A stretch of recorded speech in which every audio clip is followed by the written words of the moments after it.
Bueno, vamos a trabajar hoy día el tema de historia universal. Vamos a hacer las civilizaciones clásicas de la antigüedad. Vamos a trabajar 4 civilizaciones, que en este caso es Mesopotamia, Egipto, la India y China, ¿no? Vamos a dibujar primeramente un mapa que nos pueda orientar en cuanto a la ubicación geográfica de estas 4 civilizaciones, ¿no? Dibujemos en primer lugar el continente africano, ¿no? Más o menos así. Ahí está el continente europeo, ¿no? La península arábiga, el Golfo Pérsico, la India, el Lejano Oriente, ahí tenemos, ¿no? Marquemos aquí con las iniciales las 4 civilizaciones, ¿no? Egipto, Mesopotamia, la India y China. Ahí está la ubicación de las 4 civilizaciones más importantes de la antigüedad. Vamos a colocar aquí algunos datos, alguna información. Fundamentalmente hay que orientarse a partir de la práctica. Tenemos ahí todos los datos referidos a las características más saltantes de estas 4 civilizaciones. Vamos a empezar con el caso de la civilización de Mesopotamia. Mesopotamia.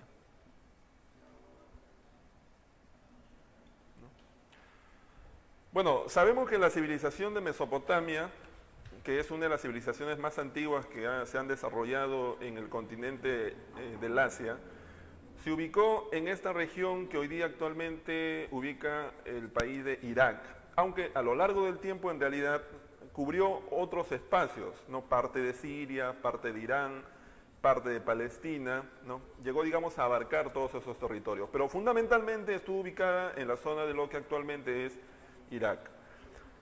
Mesopotamia es una región que fundamentalmente se caracteriza por la presencia de 2 grandes ríos, ¿no? Que son el río Éufrates y el río Tigris.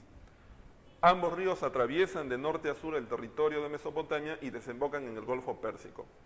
¿Cuáles son los límites geográficos de Mesopotamia, ¿no? Acá por la parte norte, ¿no? Los límites son los montes Taurus, ¿no? Por acá tenemos la meseta del Irán, ¿no? Y por la parte occidental tenemos el desierto de Arabia, mientras que los límites hacia el sur vienen a ser fundamentalmente el Golfo Pérsico. Ahora, Mesopotamia en realidad podríamos dividirla en 2 grandes regiones, ¿no? Una que viene a ser la parte de la Alta Mesopotamia y la Baja Mesopotamia. La Alta Mesopotamia es una zona caracterizada sobre todo por un terreno relativamente árido, una zona donde llueve poco, de terreno sinuoso. Por eso que los pueblos que se asentaron en esa región fueron fundamentalmente pueblos dedicados a la ganadería, al pastoreo, en este caso de cabras y de animales similares. Mientras que la región que estuvo hacia el sur es una región que se caracterizó por el clima mucho más benigno, soleado, abundantes lluvias, y lo que hizo de estos terrenos bastante fértiles, ¿no? Entonces, los pueblos que se asentaron en esta zona fundamentalmente se dedicaron a la agricultura, ¿no? Esas son algunas características geográficas de Mesopotamia. En cuanto a los periodos históricos, ¿no? La civilización de Mesopotamia atravesó por 4 periodos, ¿no? El primero de ellos es conocido como el periodo súmero-acadio. El segundo de ellos es conocido como el primer imperio babilónico.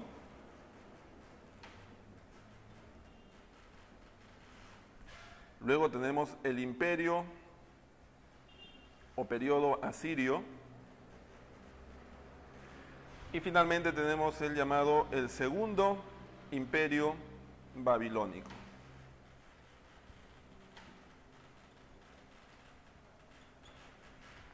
Son las 4 etapas de la historia de Mesopotamia, o la civilización caldeo-asirio, como también se le denomina. Durante el periodo súmero-acadio, ¿no? Que se inicia aproximadamente en el año 2350 y hasta abarca hasta el año 2150, es que ocurren algunos hechos históricos, enumerémoslos, ¿no? El primero de ellos es la llegada a la zona de Mesopotamia, específicamente a la zona de Sumeria, ¿no? De unos pueblos de origen semita, ¿no? Que se asentaron en esta región del sur, en esta región de Caldea. y dieron origen a las primeras ciudades-estado, como Eriduch, Lagash, ¿no? Urk, ¿no?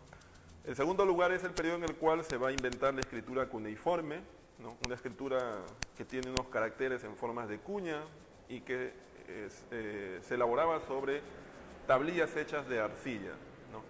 También a este periodo pertenecen la construcción, ¿no?, de los canales de irrigación para el aprovechamiento del agua, especialmente del agua que surgía a partir de los desbordes de los ríos, y se construyeron también los llamados sigurats, ¿no?, que vienen a ser unas construcciones de pirámides truncas que ustedes tienen en la práctica dibujados, pero más o menos vienen a ser así, ¿no? Los sigurats tenían funciones religiosas, tenían funciones astronómicas, servían mucho para orientar a los agricultores acerca de las variaciones del clima y de la temperatura, ya que de ellos se podían hacer observaciones incluso de carácter climático, ¿ya? Durante este periodo súmero-acadio gobierna el rey Gudis, o rey Gutis, ¿no? También en esta época gobierna el rey Sargón I, que va a someter a los sumerios, ¿no? Son algunas características del periodo súmero-acadio. Tenemos luego el periodo del primer imperio babilónico, donde la ciudad de Babilonia se va a convertir en el centro político dominante en Caldeo-Asiria.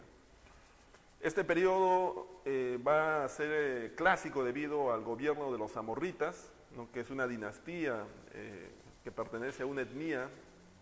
Uno de los gobernantes más importantes en este periodo va a ser el emperador Hammurabi, el cual, entre otras cosas, plantea dos temas importantes. El primero de ellos es el intento de una reforma religiosa en honor de un monarca, en honor de una divinidad llamada Marduk, ¿no? Va a tratar de instituir el culto monoteísta en honor a Marduk, ¿no? Pero lo cual va a durar de alguna manera solamente el gobierno de Hammurabi. También durante el gobierno de Hammurabi es que se promulga un código legal que lleva su nombre, el Código de Hammurabi, el cual establecía pues penas bastante severas para una serie de faltas o delitos que se cometieran, ¿no? A determinada pena, igual castigo, ¿no? Si en este caso, por ejemplo, en un accidente que tuviera alguna responsabilidad del arquitecto, alguna persona perdía un brazo, una pierna, ¿no?, el arquitecto tenía que ser, se le aplicaba la justicia en los mismos términos, no tenía que amputársele la pierna, el brazo, etc. Era una ley, digamos, bastante dura, bastante cruel desde algún punto de vista. Tenemos luego el llamado Imperio Asirio, que es un periodo en el cual por primera vez los pueblos ubicados en el norte de Mesopotamia, ¿no?, en la llamada Alta Mesopotamia, se van a expandir y van a comenzar a someter a todos los otros pueblos de Mesopotamia. Esos pueblos son los asirios. Durante esta etapa, la ciudad más importante en el mundo mesopotámico va a ser la ciudad-estado de Nínive, ¿no?, la cual estaba a orillas del río Tigris, ¿no?, y era el centro político de los asirios. Durante este periodo es que gobierna Asurbanipal, ¿no?, un importante rey asirio,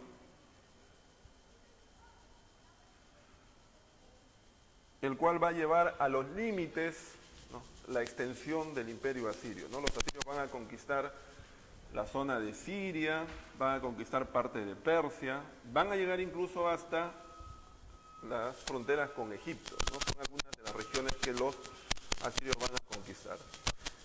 Y finalmente tenemos el llamado Segundo Imperio Babilónico, que es un momento en el cual nuevamente el poder vuelve a la ciudad de Babilonia. Un gobernante importante en este periodo es Nabucodonosor II, ¿no? Vamos a escribir aquí su nombre, ustedes lo tienen en la práctica, pero bueno, siempre es bueno mencionarlo, Nabucodonosor, ¿no? Durante la administración de Nabucodonosor, entre otras cosas, se va a impulsar el apogeo en general de Mesopotamia, pero sobre todo de Babilonia. Babilonia es una urbe bastante cosmopolita, con mucho comercio, con mucho tráfico, ¿no?, con mucho intercambio de diversas regiones, desde la India, desde la China, griegos, persas, sirios, judíos, árabes, ¿no?, una ciudad bastante cosmopolita, ¿no? Además con una serie de obras, como por ejemplo los Jardines Colgantes, que es bastante conocida. Finalmente, el año 539 a.C., ¿no?, va a haber una invasión de los pueblos persas que va a poner fin al imperio de los babilonios, ¿no?, por parte parte del emperador Ciro II, ¿no? Mientras el emperador de Babilonia, Nabonidus, ¿no? Esas son algunas de las cosas que podríamos decir en términos de la evolución histórica de Babilonia, ¿no? Ahora, también había que mencionar algunos aspectos referidos a los aportes culturales, ¿no? De los caldeos asirios, ¿no? Conocieron dos sistemas de numeración, el sistema decimal y el sistema sexagesimal, ¿no? Conocieron también el círculo dividido en 360 grados, inventaron en este caso las figuras que corresponden, o los signos que corresponden al zodiaco. También desarrollaron las técnicas de producción de ladrillo, ¿no? Desarrollaron una serie de medidas, ¿no? Tanto de peso como de longitud, como el palmo, el codo, el talento, la mina. Desarrollaron algunas innovaciones en la arquitectura, como la bóveda, el arco, la cúpula. Y podemos destacar una gran cantidad en realidad de muestras de estas destrezas arquitectónicas, escultóricas, ¿no? Una de las cosas que más destacan son, por ejemplo, las figuras en bajo relieve que adornan muchas de las paredes de los edificios que se construyeron a lo largo de toda Mesopotamia, tanto en el periodo asirio como en el periodo caldeo. También la elaboración de los toros alados, que eran unas figuras, ¿no? En formas de toros con alas, que podían ser de piedra o de metal, de bronce fundamentalmente. La construcción de los palacios, como el palacio de Gudea, el palacio de Khorshabat, ¿no? Por mencionar solamente algunos. Pero son los zigurats, ¿no? Tal vez la edificación característica de Mesopotamia, ¿no? Estas grandes edificaciones en formas de pirámides truncas que tenían pues funciones fundamentalmente religiosas, ¿no? Respecto a la religión, habría que mencionar que la religión en Mesopotamia era una religión fundamentalmente politeísta, había muchas divinidades que eran adoradas, ¿no? Tenemos el caso, por ejemplo, de los dioses Marduk, ¿no? Que era un dios de origen caldeo, ¿no? Era en este caso el dios de la maldad. Tenemos el caso de Ishtar, ¿no? Que era la diosa de la guerra, era la diosa de la fertilidad. Tenemos el caso de Shamash, que es el dios de la luz, ¿no? Está representado por el sol, el dios de la justicia. Tenemos el caso de Asur, ¿no? Que es una divinidad adorada en Nínive por parte de los asirios. Son algunos de los dioses, ¿no? Por eso se dice que la religión en Mesopotamia era una religión politeísta. Ahora, era una religión antropomorfa, debido a que los dioses eran pensados, concebidos y dibujados como personas, ¿no? No representaban animales, sino más bien eran personas, con poderes, en este caso obviamente excepcionales. Y en tercer lugar, era una religión panteísta, ya que los dioses tenían el control de algunos elementos de la naturaleza, ¿no? El calor, el agua, etc. Son algunas cosas importantes que hay que recordar de la civilización de Mesopotamia, ¿no? Fundamentalmente, creo que eso es lo más importante. Hay algunas cosas vinculadas al tema, por ejemplo, de la agricultura, en los cuales podríamos agregar que fundamentalmente fue una sociedad que aprovechó mucho los recursos naturales que se encontraban en el sur especialmente, desarrolló mucho los cultivos de cebada, ¿no? En menor medida del trigo, ¿no? En cuanto a lo que vendría a ser la parte política, ¿no? Destacan en este caso los gobernantes que tenían connotaciones religiosas, ¿no? Pero sobre todo lo típico de Mesopotamia vienen a ser las ciudades-estado, ¿no? Que son estas urbes que existían y que tenían independencia política, pero que en determinados momentos de la historia pasaron a estar bajo el control de otras ciudades, ¿no? Como es el caso de Mesopotamia, es el caso de Asur, es el caso de Nínive, etc. Entonces, eso es lo que nos toca respecto a Mesopotamia. La otra civilización es la civilización de Egipto, ¿no? Ubicada en la parte norte del continente africano. Limita hacia el norte aquí con el mar Mediterráneo, hacia el sur, ¿no? Con el desierto de Nubia, hacia el oeste con el desierto de Libia y hacia el este con el mar Rojo, ¿no? Son los cuatro referentes, en este caso límites naturales de la civilización egipcia. Egipto, como sabemos, es una civilización que surgió fundamentalmente debido a la presencia de un río, ¿no? Que es en este caso el río Nilo, ¿no? Que es un río que recorre Egipto desde el sur hacia el norte, ¿no? Y desemboca en varios canales. Algunas de las características del río Nilo, fundamentalmente el hecho que entre los meses de julio y octubre este río se desborde, acarreando una serie de materiales y sedimentos con nutrientes orgánicos desde las partes altas donde nace hasta su desembocadura, lo cual hace que la fertilidad en los valles del Nilo sea bastante alta. Entre 2 y 3 cosechas al año se pueden obtener a partir de poder efectivamente esperar estos periodos de desborde que se dan durante todos los años, ¿no? En ese sentido, hay algunos historiadores, como el caso de Heródoto, que planteaban pues que la existencia del Nilo es lo que hacía a su vez posible la existencia de la civilización egipcia, ¿no? Debemos mencionar en el caso también de Egipto algunos aspectos referidos a sus etapas históricas. Mencionemos aquí, por ejemplo, el llamado periodo predinástico, ¿no? Este periodo que abarca desde el año 3500 hasta el año 3000 a.C., es un periodo en el cual se caracteriza por la llegada de pobladores de raza blanca de origen semita a la desembocadura del río Nilo, se establecen en esta región y se van a fusionar con los pueblos aborígenes de esta zona que eran pueblos etíopes y van a dar origen propiamente al pueblo, ¿no? Al grupo humano que posteriormente va a conformar la civilización egipcia. En esta época es que se desarrolla mucho el culto a una divinidad llamada Horus, ¿no? Además, en este periodo, la sociedad fundamentalmente estaba organizada en aldeas, ¿ya? Luego tenemos el llamado periodo tinita. En este periodo, la ciudad de Tinis va a ser el centro político de Egipto.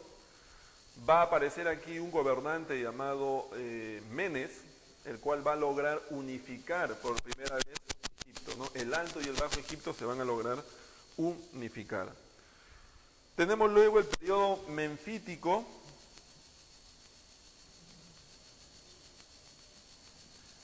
que es una etapa en la cual otra ciudad, que en este caso es Memphis, la actual ciudad de Cairo, se va a convertir en el centro dominante en todo Egipto, ¿no? Durante este periodo, entre otras cosas, se van a construir las famosas pirámides de Gizeh, ¿no? También en esta etapa es que va a aparecer por primera vez la esclavitud. Antes de este periodo, en realidad, propiamente no había la esclavitud. Y esta etapa, digamos, es una etapa en que ya propiamente la civilización egipcia comienza un proceso de desarrollo mucho más veloz de lo que había experimentado en los siglos anteriores. Tenemos luego el llamado Imperio Medio, o también conocido como Imperio Tebano, ¿no? Durante este periodo es que la ciudad de Tebas, ¿no? Una ciudad ubicada acá, casi en la parte central, se va a convertir en el lugar más destacado de estas regiones, ¿no? Tebas era una ciudad dominada por una casta sacerdotal que le rendía culto a una divinidad llamada Amón, ¿no? Se va a extender este culto, pero también los sacerdotes de Tebas van a ser permeables a otro tipo de cultos que se van a dar en cada una de las ciudades de Egipto. En ese sentido, los egipcios, al igual que los mesopotámicos, eran pueblos bastante tolerantes respecto a las diversas prácticas religiosas. Se van a desarrollar grandes obras arquitectónicas, como por ejemplo se va a represar el lago de Mueris, se va a construir el laberinto de Tebas, ¿no? Pero tal vez el hecho más importante a señalar en este periodo es que los Hicsos, que es un pueblo extranjero a Egipto, va a invadir Egipto en el siglo XVII a.C. Lo va a invadir y durante cerca de un siglo, ¿no? Los Hicsos van a tener el control de los reyes, de los faraones en este caso, egipcios, ¿no? Van a tener el control del país a través del pago de una serie de impuestos, pero todo ello va a terminar con la llegada al poder de un faraón llamado Amoxis, el cual en la batalla de Avaris va a expulsar a los Hicsos, con lo cual se pone fin al Imperio Medio y se inicia lo que se llama el Imperio Nuevo. El Imperio Nuevo o Nuevo Imperio Tebano. Es decir, nuevamente Tebas toma el control, ¿no?, de la civilización, toma el control de mucho de las riquezas que puede traer de otras ciudades y en general de todo el territorio egipcio. Durante este periodo es que Tebas logra junto con Egipto ampliar al máximo, ¿no?, sus territorios. Logra llegar, por ejemplo, hasta la zona de Etiopía, ¿no? Se logra penetrar en parte de lo que hoy día vendría a ser Palestina, ¿no? Se comienzan a controlar algunas de las rutas del Mediterráneo, especialmente aquellas que están ubicadas. Si los egipcios se convierten en un imperio con mucha presencia en el mundo antiguo. Sin embargo, hay que destacar dos cosas en esta etapa. La primera de ellas es que un faraón llamado Amenofis IV, ¿no?, va a intentar una reforma religiosa para instaurar el culto a una sola divinidad. Es una reforma monoteísta, ¿no?, el culto al dios Atón. Para ello, ¿no?, él mismo se va a hacer llamar Akenatón y se va a imbuir de la función sacerdotal y luego también va a mandar a edificar una nueva capital, ¿no?, desplazando a Tebas. Esa capital va a ser Tel el Amarna.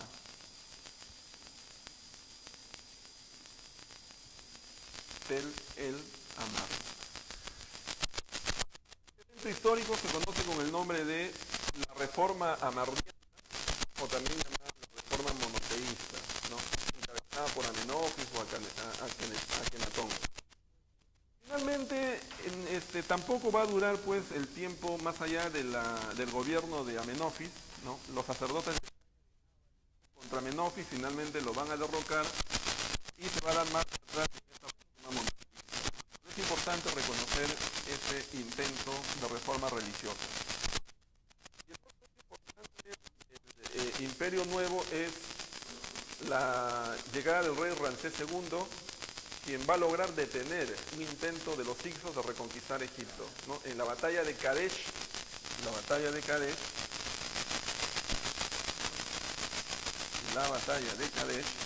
se produce la derrota de los hicsos por parte de los egipcios, liderados por, en este caso, el faraón Ramsés II. Ya cercanos a la era cristiana, donde sucesivamente van a ser gobernados por una serie de pueblos extranjeros, por los asirios, por los persas, posteriormente por los griegos y finalmente por los romanos, ¿no? Y en épocas posteriores ya pero esos son en todo caso lo que habría que destacar. Ahora, algunas características de la cultura egipcia que hay que destacar en el plano, por ejemplo, de ¿no?, el desarrollo de la aritmética, el desarrollo de la geometría. La aritmética fundamentalmente para el tema de la contabilización de las personas, también para la recaudación de los impuestos, para llevar las cuentas de los productos o de los materiales que se necesitaban para las grandes construcciones. Todo ello en realidad fue una necesidad que hizo surgir la aritmética. Y en el caso de la geometría fundamentalmente está asociada a las necesidades de agridimensionar, es decir, de medir las tierras, ¿no?, de dividirlas para hacerlas mucho más productivas, de saber exactamente qué tierras se deben aprovechar en determinados momentos. Entonces, muchos de los desarrollos en el campo de la ciencia por parte de los egipcios estaban en función de necesidades prácticas, necesidades de la vida cotidiana. También tenemos aquí que mencionar el tema de la escritura. La escritura en el caso de Egipto es una escritura que tuvo tres variantes. La escritura demótica, que es una escritura sencilla, vulgar, que era de conocimiento de casi todas las personas. La escritura hierática, que es una escritura de uso más bien de la casta sacerdotal. Y luego tenemos la escritura jeroglífica, que es una escritura que se encuentra más en los monumentos, especialmente en los monumentos mortuorios, ¿no? Es una escritura de temas sacros, temas de muertos, etc. Luego tenemos expresiones artísticas por parte de los egipcios, ¿no? Las más importantes de ellas están en el campo de la arquitectura, famosas pirámides, ¿no? Todas las conocemos, tienen efectivamente una serie de pasadizos que permiten pues esconder a las momias. Tenemos también las más que son pirámides truncas de menor tamaño, mucho más modestas, pero que igualmente sirven para poder esconder a los difuntos, ¿no? Que tengan una vida la otra vida. Y finalmente hacen en las laderas doradas con la tierra, se cierra el cadáver y luego eso es cerrada.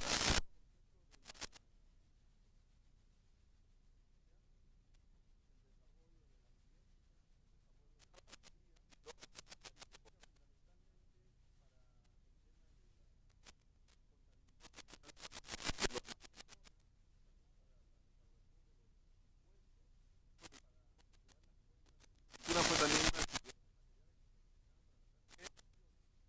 cerca de las tres pirámides, es uno de los mejores ejemplos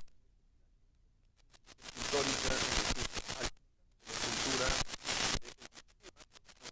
famosa y otras digamos que podríamos mencionar. La religión de Egipto era una religión, también era una religión politeísta, ¿no? Los egipcios pues tenían una gran cantidad de dioses, cerca de un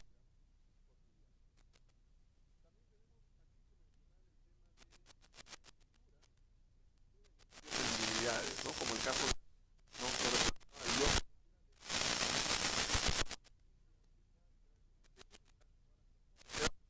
con determinados dioses,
Empiezo otra vez.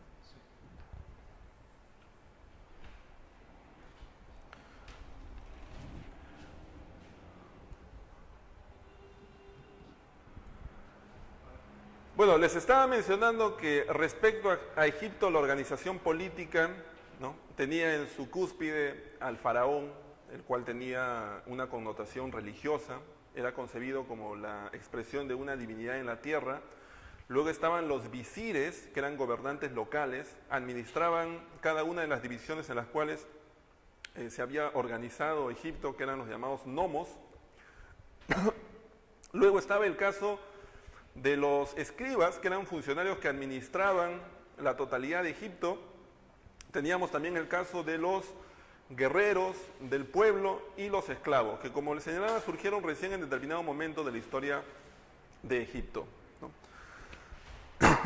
Vamos a ver ahora el caso de la civilización hindú, ¿no? Ya está aquí Egipto, entonces vamos a ver ahora el caso de la civilización de la India. La civilización de la India está ubicado geográficamente en lo que sería el continente asiático, en la llamada península del Indostán.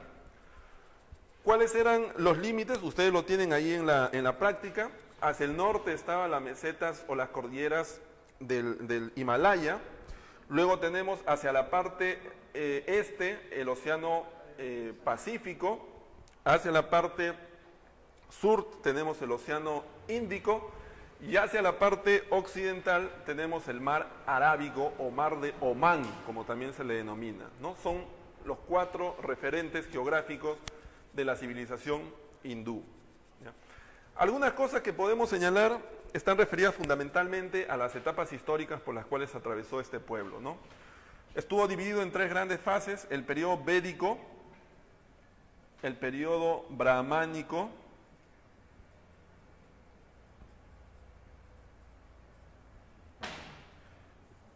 y el periodo búdico. Cada una de estas etapas, no vamos a entrar al detalle de dónde a dónde va, pero les diría más o menos que desde el año 3000 a.C. hasta inicio de la era cristiana abarcan todos estos periodos. Mencionemos algunas cosas muy puntuales en cada uno de estos periodos, ¿no? Por ejemplo, en el caso del periodo védico, es una etapa en la cual hay un grupo aborigen de la India conocidos como los Drávivas, ¿no?, que van a ser los primeros pobladores de la India, pero que algunos miles de años después van a ser conquistados y sometidos a la condición de esclavos por parte de los brahmanes, que es un pueblo de origen ario que llegó en algún momento de la historia a la India, ¿ya? Los eventos históricos de esta época, que abarcan más o menos 1000 años de historia, están narrados en unos libros conocidos como los Vedas, de ahí el nombre pues de periodo védico. El siguiente periodo es el periodo brahmánico. Es una etapa en la cual los brahmanes van a ser la casta dominante en toda la India. A pesar que no van a lograr la unificación política, ya que la India durante este periodo se va a caracterizar por la aparición de una serie de reinos, ¿no?, cada uno de ellos independientes, ¿no? Lo cierto es que en esos reinos las castas dominantes eran la de los brahmanes, y eso les daba una cierta homogeneidad, ¿ya? Los eventos históricos que se desarrollan durante la etapa brahmánica son fundamentalmente narrados en 2 grandes poemas épicos. Uno de ellos es el Gilgamesh, es la Ramayana, y la otra es la Mahabharata, ¿no? Son los 2 grandes relatos. El Gilgamesh que acabo de mencionar en realidad es un relato épico de la civilización de Mesopotamia, ¿ya? En el caso de la civilización hindú son otros 2, es la Mahabharata y la Ramayana. También es bueno decir que durante este periodo es el periodo de apogeo de la religión brahmánica, una de las 2 religiones que van a surgir en la India. Y el periodo búdico es el periodo en el cual emerge una religión nueva, conocida como el budismo, ¿no?, que va a estar encabezada por un personaje llamado Siddhartha Gautama. Siddhartha Gautama, ¿no?, que es una especie de profeta que va difundiendo el culto a Buda y va difundiendo también la práctica de una serie de virtudes y por lo tanto el cuestionamiento de algunos de los principios que regían a la religión brahmánica, ¿no? Este es, digamos, un hecho importante del periodo búdico, ¿no? Posterior a esta etapa, los hindúes, como muchos pueblos de la antigüedad, van a pasar bajo el dominio de otras civilizaciones. Van a ser dominados por los mongoles, van a ser dominados por los griegos, posteriormente por los árabes, los portugueses, los ingleses. Podríamos hacer una lista bastante larga. Ahora, algunas cosas que nosotros deberíamos mencionar acerca de los hindúes están referidos fundamentalmente al tema de su religión, ¿no? Los hindúes tuvieron dos grandes religiones. La primera de esa religión, la religión brahmánica, que era una religión en la cual se aceptaban el culto a diversas divinidades. La más importante de ellas era Brahma, pero también, como ustedes pueden ver en la práctica, estaba el culto a Vishnu y a Shiva, ¿no? Eran tres de las divinidades a las cuales se le rendía culto a la religión brahmánica. Esta religión fundamentalmente explicaba y legitimaba el sistema de castas, que era la forma como se organizaba la sociedad hindú, ¿no? Donde existían 5 castas. La primera era la casta de los brahmanes. La casta de los brahmanes, que era en este caso aquellos que se dedicaban a la religión, se dedicaban al ejercicio del poder político, eran quienes tenían el control del gobierno. El otro grupo era de los kshatriyas, que era en este caso la nobleza, ¿no? También compartían el poder y tenían una serie de privilegios. La otra casta estaba formada por los vairas, ¿no? Que era gente dedicada a la actividad productiva, al comercio, pequeños propietarios, pequeños artesanos. Luego estaba el grupo de los sildras, que eran los siervos, gente que fundamentalmente se dedicaba a la agricultura y que no tenía una plena libertad, estaban sometidos fundamentalmente a los brahmanes. Y por último teníamos el caso de los parias, que era un grupo de gente totalmente menospreciada, ¿no? A la cual incluso la religión brahmánica prohibía su acercamiento, prohibía, digamos, que la gente las tocara, las viera.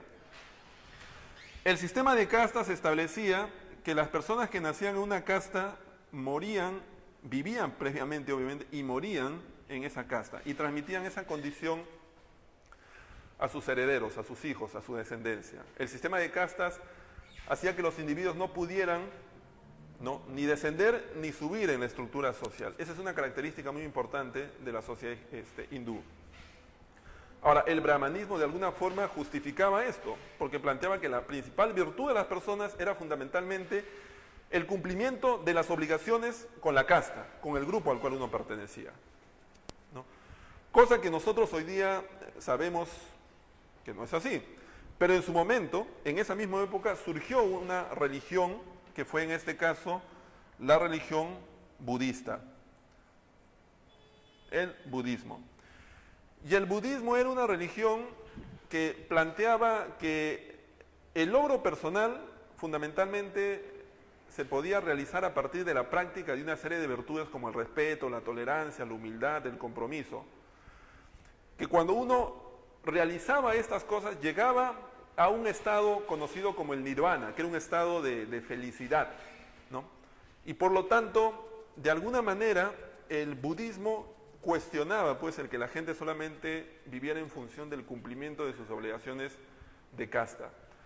Todo ello de alguna forma hizo que se generara un enfrentamiento entre estas regiones, el brahmanismo y el budismo. Y son, como ustedes saben hoy día, dos religiones que todavía han sobrevivido en la India y es practicado por millones de personas, ¿no? Son algunas de las cosas que podríamos mencionar respecto a la civilización de la India. Finalmente, tenemos el caso de la civilización china, sobre la cual vamos a decir algunas cosas muy puntuales, ¿no? La primera de ellas está referida a su ubicación geográfica. La civilización china se encuentra ubicada en una región que vendría a ser el continente asiático, pero en la zona más extrema del continente asiático. Además, China está hacia el norte, limitada por el desierto de Gobi. Hacia el sur está limitada por, ustedes pueden ver ahí en su práctica, por el mar meridional de China. Y hacia la parte occidental por el océano, a la parte oriental, perdón, por el océano Pacífico, y hacia la parte occidental por las montañas del Tíbet, ¿no? Son los 4 referentes cardinales de la civilización china. Pero lo más importante de la civilización china es que está atravesada de oeste a este por 2 grandes ríos, ¿sí o no? Uno de ellos es el río Honghua, o río Amarillo, y el otro es el río Yangtze-Kiang, que es en este caso el río Azul, ¿no? Son algunas de las características geográficas de China, ¿no? Algunas cosas muy puntuales que deberíamos mencionar respecto a China están referidos a sus aportes culturales, ¿sí o no? Ellos inventaron la brújula, la pólvora, inventaron el papel de cáñamo, la imprenta. En el arte, ¿no? Desarrollaron mucho la arquitectura monumental, ¿no? 2 ejemplos de ellos son la famosa pirámide china que mide 3.500 kilómetros de largo, la ciudad prohibida, que es el conjunto de edificaciones de templos en los cuales vivían los emperadores, ¿no? También es importante en el caso de la China muestras de su arquitectura religiosa como las pagodas, ¿no? Que son construcciones, ¿no? En varios niveles, que en realidad tienen un origen en la civilización hindú, pero que en la China y en Japón se desarrollaron a una gran escala, ¿no? En cuanto a la escultura, también destacan los chinos, ¿no? Recuerden que uno de los más importantes emperadores que tuvo la China, que es el emperador Shi Huangdi, ¿no? A su muerte se enterró con 800 esculturas hechas de terracota, todas de tamaño natural y cada una de ellas con una fisonomía en el rostro individualizada. O sea, no existía guerrero que fuera igual a otro, ¿no? Todo ello habla pues de la laboriosidad con la cual los chinos enterraban a sus muertos y también practicaban el arte de la escultura. En cuanto a la sociedad, podríamos mencionar que la sociedad china era una sociedad también jerarquizada, muy burocratizada, ¿no? El Estado chino era un Estado que hacía uso de muchos administradores, muchos contadores, mucha gente dedicada a la contabilidad, a manejar los asuntos del Estado, a gobernar, a dirigir la política. En cuanto a la agricultura, destacan sobre todo en el cultivo del arroz, ¿no? En cuanto a la producción de la seda, ¿no? Y sobre todo el intercambio de este material hacia otras regiones, las cuales llegaría incluso hacia Europa a través de la llamada ruta de la seda.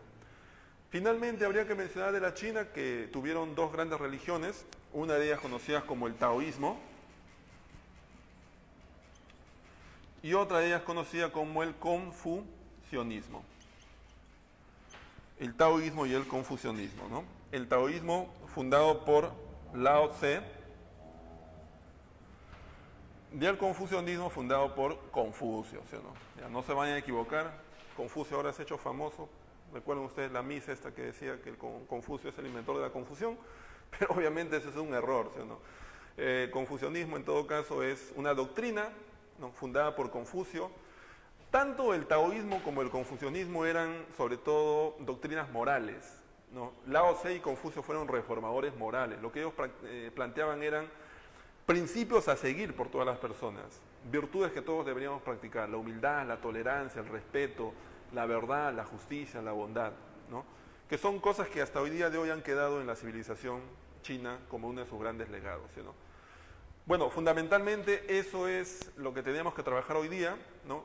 Mesopotamia, Egipto, la India y China, ¿no? Esa es la clase del día de hoy. Gracias.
Bueno, aquí de vuelta porque me dicen que hay que dar las claves, les indico.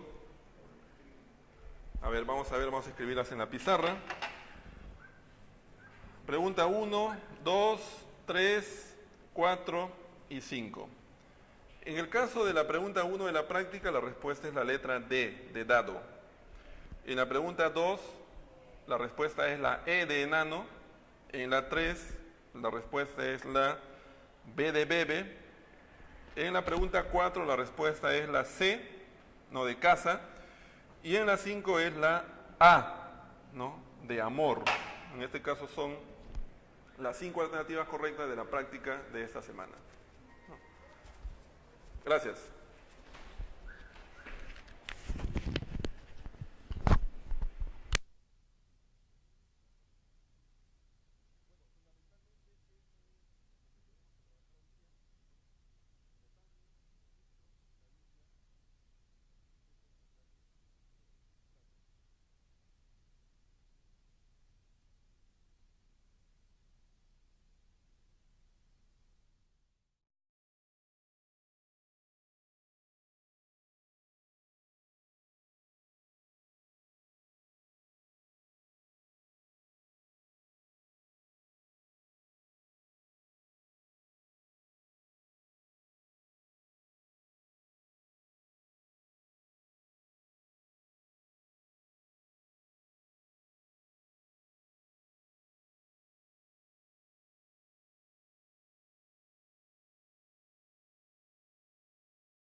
¿Sí?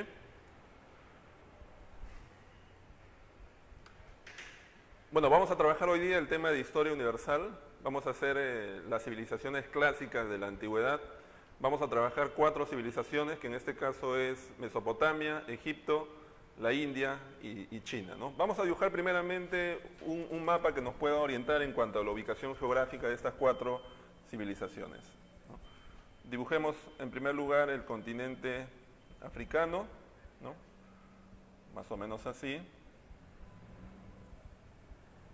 Ahí está el continente europeo, ¿no?, la península arábiga, el Golfo Pérsico, la India, el Lejano Oriente, ahí tenemos, ¿no? Marquemos aquí con las iniciales las 4 civilizaciones, ¿no? Egipto, Mesopotamia, la India y China.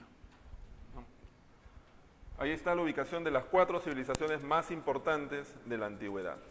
Vamos a colocar aquí algunos datos, alguna información. Fundamentalmente hay que orientarse a partir de la práctica. Tenemos ahí todos los datos referidos a las características más saltantes de estas 4 civilizaciones.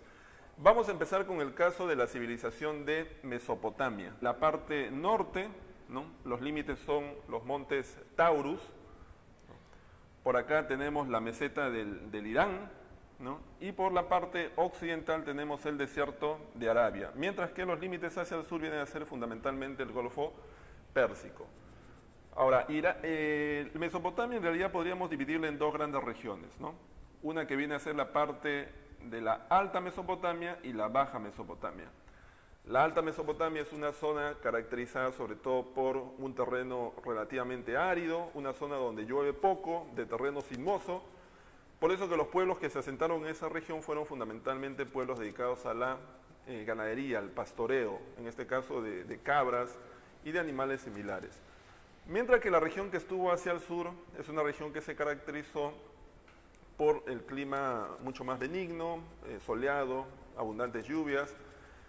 y lo que hizo de estos terrenos bastante fértiles, ¿no?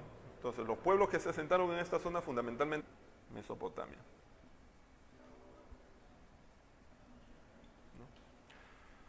Bueno, sabemos que la civilización de Mesopotamia, que es una de las civilizaciones más antiguas que se han desarrollado en el continente del Asia, se ubicó en esta región que hoy día actualmente ubica el país de Irak, aunque a lo largo del tiempo en realidad cubrió otros espacios, ¿no? Parte de Siria, parte de Irán, parte de Palestina, ¿no? Llegó, digamos, a abarcar todos esos territorios, pero fundamentalmente estuvo ubicada en la zona de lo que actualmente es Irak.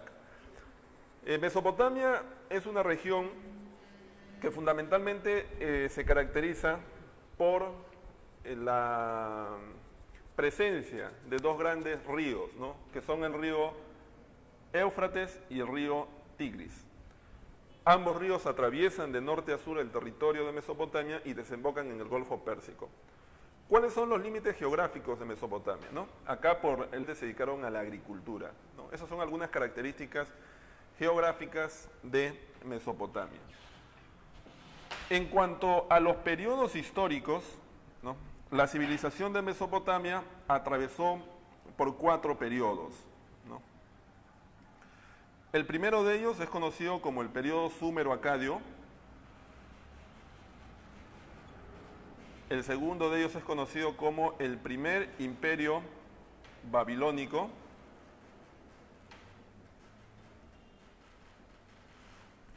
Luego tenemos el imperio o periodo asirio.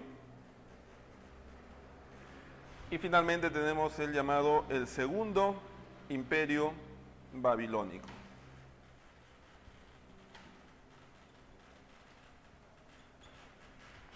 Son las 4 etapas de la historia de Mesopotamia, o la civilización caldeo-asirio, como también se le denomina. Durante el periodo súmero